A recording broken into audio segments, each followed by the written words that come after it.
Hey everybody, welcome back to the riff of the day. Today we have Tin Man from America. Got some interesting chords, some interesting strumming. Check it out.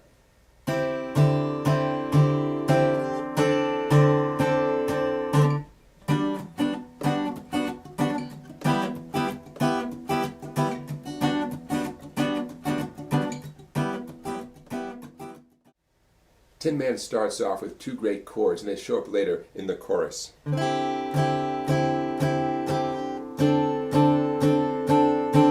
Doing 5 down strums over here. The chord involves a little partial bar, 2 treble strings at the 3rd fret, index finger, then 4th finger 5 on the 2nd string, 3rd finger 5 on the 3rd string.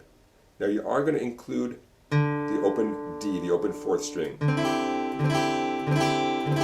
One way to describe this chord is a C chord. That is a C chord, the 3 treble strings, with D, D dog, as the bass note. So it's a C chord with D as the low note. That's one way to describe this chord. Now check it out. The only change is going to be your pinky finger, 1st string, 5th fret. You're going to do 5 strokes of each like this. 1, 2, 3, 4, 5. And like I said, this pair of chords in this same sequence and everything shows up again in the chorus, the end of the chorus. So we'll see these 2 chords again. In the meantime, it's time to get to the heart of the tune, which is a G major 7. That's going to alternate with a C major 7. Now, this way of playing G major 7 is a big stretch. The pinky is optional, okay? I'm going to show you how to do it, but you can lift the pinky off and still include that 4th string. So we have the fingers in a nice diagonal. This is the riff that kicks off the verse. It actually happens twice before the verse comes in, and it begins with a G major 7. Index 2, 2nd fret on the 1st string, middle 3rd fret on the 2nd string, ring finger 4th fret on the 3rd string, and pinky 5th fret on the 4th string. A nice diagonal line. Again, the pinky's optional. Some of you won't be able to get the pinky down right away. That's okay for now, but you can keep working on it. Okay, so the chord we have here is a G major chord. And again, lift the pinky off. If it's too stressful, lift the pinky off. You're still going to strum 4 treble strings. Okay, G major 7. Now, check it out. Here's the strum. I'll show you and then we'll talk about it.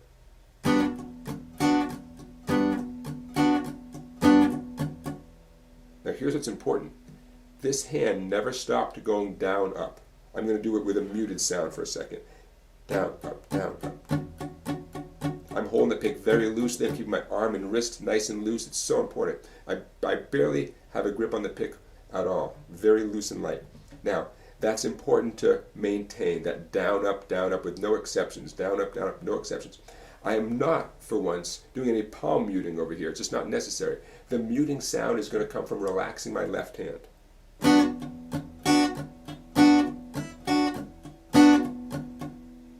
So watch what I'm doing here. I'm squeezing with my left hand from the very beginning, with a downstroke, of course. Now, on the subsequent up, down, I've relaxed my hand. So we have a 3 strum sequence of down, up, down. Then I'm going to squeeze again. I'm on an upstroke, right? Up, down, up. Bottom line is the listener hears one sound, one musical sound, and then 2 kind of dead percussive sounds. Hear that? 1, 2, 3, 1, 2, 3, 1, 2, 3, 1, 2, 3. You're almost there. The final thing, we're on a downstroke now. I do a downstroke, and then for once it's an up, down, up. There are 3 dead sounds. Down, up. That's a total of 16 strums. We're playing 16th notes. That's 1 measure, and it's time to change to the next chord. I'm going to walk you through it again before we change the next chord, because this is crucial to getting the right feel for the song. Here it comes. We have 4 groups of 3 and 1 group of 4. See if that makes sense. 1, 2, 3, 1, 2, 3, 1, 2, 3, 1, 2, 3, 1, 2, 3, 4. Okay? Not easy, but you're done. That's it. That's what your right hand is going to do for the whole tune. Next chord, C major 7. My index glided up to the 3rd fret, 1st string. Everything else had to make an adjustment there. exact same combination of clenching and relaxing. 1, 2, 3. Oops. Back to the first one.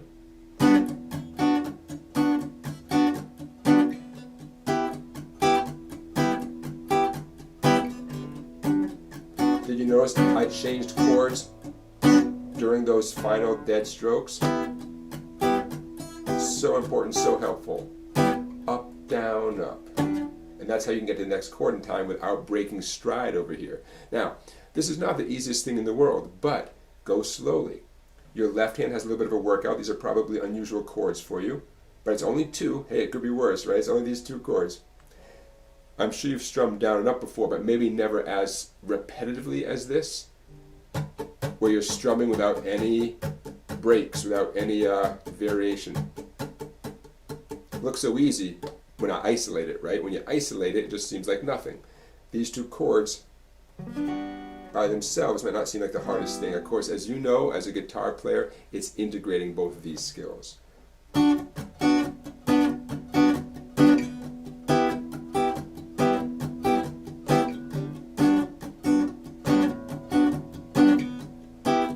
Okay, so this G-C sequence, the G-C sequence happens twice as part of the intro, and then it happens 4 more times once the words come in. Okay, that's the verse.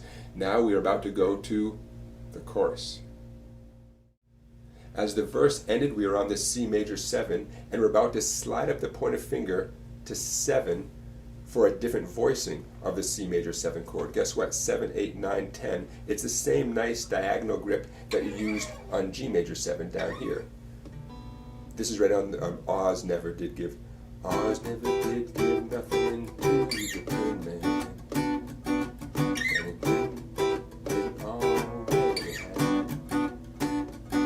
Now we're going to keep the same strumming and the same sort of clenching and relaxing, even though, yeah, technically there's a slight difference in the strumming for the chorus. Let's not get into that because it doesn't make that big of a difference for our purposes. So we're keeping the same strumming.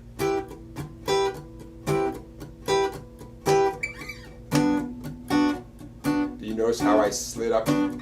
I slid during that final dead up down up, that muted up down up sound. So we have C major 7 to G major 7. That's going to happen 4 times. Oz never did give nothing to the Tin Man that he didn't already have. Keep going back and forth. Da, da, da, da, da, da. The 4th time. Da, da, da, da. Okay, 4 times, and then guess what? You're done.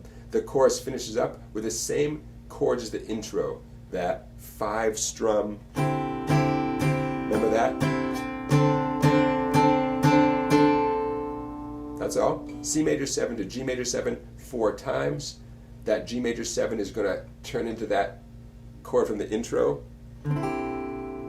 for 5 strums. Move the pinky over 5 strums, and you're done. You've got it. You've got the chorus of the tune.